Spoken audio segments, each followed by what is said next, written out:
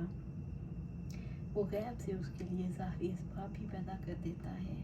وہ اپنی حکمت سے ناپسندیدہ امور کے ذریعے بلند ترین مقام تک پہنچا دیتا ہے، جیسے یوسف علیہ السلام کو کنویں کے ذریعے مصر اور قید خانے کے ذریعے مصر کے اقتدار تک پہنچایا۔ بڑا ہی برکت والا ہے وہ جو اپنے بندوں میں سے جسے چاہتا ہے اپنی رحمت کے لیے خاص کر لیتا ہے۔ انہ هو العلیم الحکیم، یقیناً وہ سب کچھ جاننے والا کمال حکمت والا ہے۔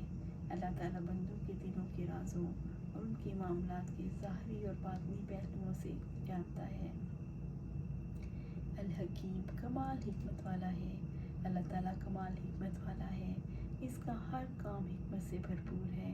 وہ ہر اس چیز کو اس کے جائز مقام پر رکھتا ہے اور تمام امور کو ان کے مقررہ وقت پر وقوع پذیر کرتا ہے۔ اللہ سبحانہ تعالیٰ سے دعا ہے کہ ہمیں قرآن و سنت